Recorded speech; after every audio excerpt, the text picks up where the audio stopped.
সারাদিন ধরে দেখেছেন। আর এই মুহূর্তে আমি আরো একবার চলে যাব কসবা থানার সামনে, সেখান থেকে রয়েছেন আমাদের সঙ্গে সৈকত, আমাদের প্রতিনিধি, এবং বারবার উত্তপ্ত হচ্ছে কসবা থানার সামনের চত্বর। আমি এই মুহূর্তে সৈকত তোমার সঙ্গে এই মুহূর্তে ছবিটা দেখবো।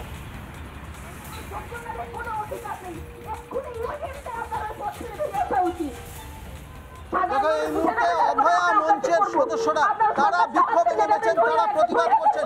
ঠিক কসবা থানার উল্টো দিকে, একেবারে উল্টো দিকে রাস্তার পাশে তারা জড়ো হয়েছে। মূলত এই অভয়া মঞ্চের তরফ থেকে এই ঠিক গত বছর 9ই আগস্ট আরজি করে যে ঘটনা ঘটেছিল, সেই অভয়া কাণ্ডের পর থেকে এই অভয়া মঞ্চ তৈরি হয়েছে। এই অভয়া মঞ্চের তরফ থেকে যারা মঞ্চের সদস্য তারা বিক্ষোভ দেখাচ্ছেন, তাদের সঙ্গে একটু কথা বলে নেওয়ার চেষ্টা করব। মূলত চিকিৎসক সংগঠন, সেই চিকিৎসক সংগঠনের বিভিন্ন সদস্যরা, অভয় এবং অন্যান্য সমাজের বিভিন্ন জায়গা থেকে, বিভিন্ন ক্ষেত্র থেকে আসা সদস্যরা। ম্যাডাম, একটু কথা বলবো।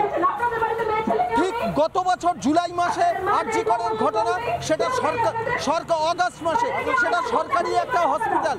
এবারে কসবার কলেজে, সরকারি কলেজে একই ঘটনা এবং কসবার মেয়েটি নির্যাতিতা হাতে পায়ে ধরার চেষ্টা করেছিল, তারপরেও কিন্তু তাকে রেহাই দেওয়া হয়নি।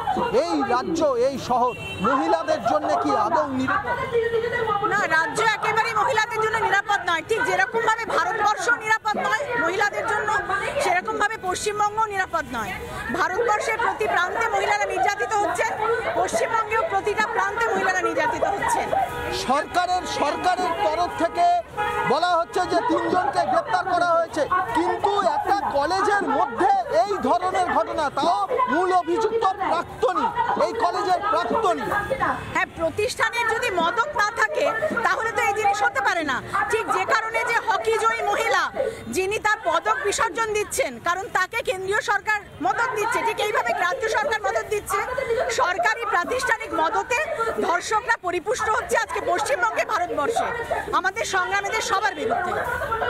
এই মুহূর্তে সরাসরি দেখাবো আমরা অভয়া মঞ্চের সদস্যরা, তারা এই কসবা থানার ঠিক উল্টো দিকে বিক্ষোভ দেখাচ্ছেন। আরও একজনের সঙ্গে কথা বলে নেওয়ার চেষ্টা করব। ঠিক গত বছর অগাস্ট মাসে যে ঘটনা নিয়ে আপনারা রাস্তায় নেমেছিলেন, এবছর 1 বছরও পেরোতে গেল না, একই রকমের ঘটনা। দেখুন, গত 10 মাস ধরে অভয়া মঞ্চই হচ্ছে একটা মঞ্চ যারা অন্যায়ের প্রতিবাদে রাস্তায় আছে, এবং আরজি করে যে অমানবিক ঘটনা ঘটেছিল তার প্রতিবাদ আমরা করে চলেছি নিরন্তরভাবে, এবং আগামী দিনেও তাই করব। কিন্তু প্রশ্ন হচ্ছে যেটা, যে আজকে যে ঘটনাটা ঘটেছে এই যে ল কলেজে, হাজরা ল কলেজে, সেটা মুখ্যমন্ত্রীর সঙ্গে জড়িত আছে।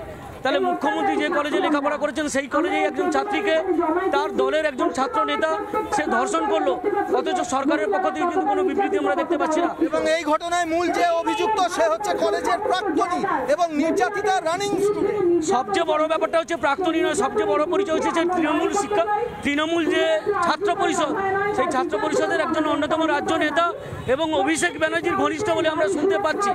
তাহলে এই যে ধর্ষকরা আছে সারা রাজ্যে, যারা ডাকাত, চোর, ধর্ষক, সবাই হচ্ছে শাসক দলের সঙ্গে যুক্ত আছে, এটা একটা কমন ব্যাপার। এবং এই জঘন্য ঘটনার প্রতিবাদ আমরা করছি। আগামী দিনে আরো এত বড় সাহসটা হয় কি করে?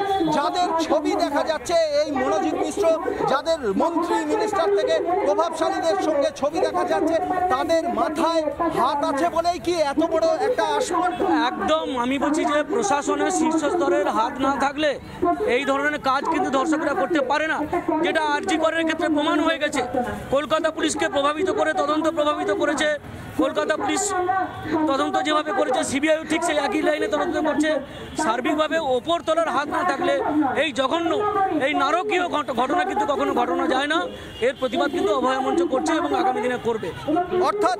অর্থাৎ সরাসরি দেখাচ্ছি আমরা অভয়া মঞ্চের প্রতিবাদ। তারা একটা কথাই বলছেন যে চলছে লাগাতার। সৈকত, আমি ঠিক কয়েক কিলোমিটার দূরত্বেই আছি তোমার থেকে। আমি নানা ধরনের কন্টেন্ট দেখার জন্য লাইক করুন, শেয়ার করুন আমাদের ফেসবুক পেজ, সাবস্ক্রাইব করুন আমাদের ইউটিউব চ্যানেল। পাশাপাশি অন্যান্য ব্রেকিং নিউজের জন্য অবশ্যই চোখ রাখুন রিপাবলিক বাংলায়।